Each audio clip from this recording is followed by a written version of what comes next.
The last group of informal actors are known as issue networks. Issue networks are a web of various interest groups and individuals who unite in order to promote a common cause in a way that influences government policy. In the past, we used to refer to these as iron triangles. We would think about three actors involved in the policymaking process. First, you'd have a congressional subcommittee. You would then have an interest group associated with it. And you would have an element of the bureaucracy that was responsible for implementing that policy. These three groups would work together to ultimately shape the policy input and output. Take, for example, healthcare. You could have an interest group like the American Medical Association. These are our doctors.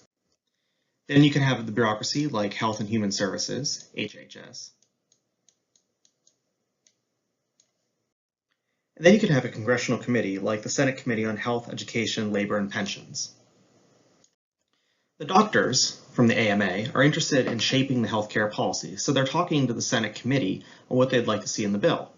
Ultimately, when the bill gets passed, those doctors would like to see the bureaucracy implement the bill in a certain way. The Senate committee, however, is strapped for time and resources, and therefore they're looking to the AMA for their expertise on the healthcare issue. Further, they're talking with the bureaucracy on how they ultimately would like to see the bill implemented once they pass it. Health and Human Services is speaking with the Senate as they're thinking about writing the bill and trying to influence the process from the front end before they actually get the bill so that they know how to implement it once it gets there. Similarly, the bureaucracy is talking with the doctors to make sure that once they go to implement the bill, they're implementing it in a way that is consistent with the way the constituency groups want to see it implemented.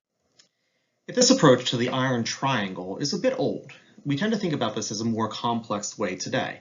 It's not just three actors working together, but there are multiple actors across specific areas or sectors. There are multiple committees in Congress that are involved in this process. There are multiple bureaucracies and agencies that are involved in this as well too. And there are ultimately lots and lots of interest groups in this process. We then can think about them as all being connected together, almost in one giant web in terms of trying to influence the policy-making process here and ultimately shape the policy that comes out of the legislature and ultimately is implemented by the bureaucracy.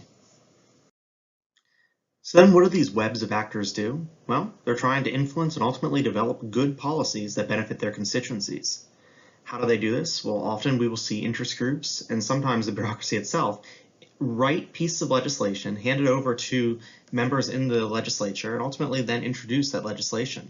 The goal of this all is to promote the cause of the various constituency groups.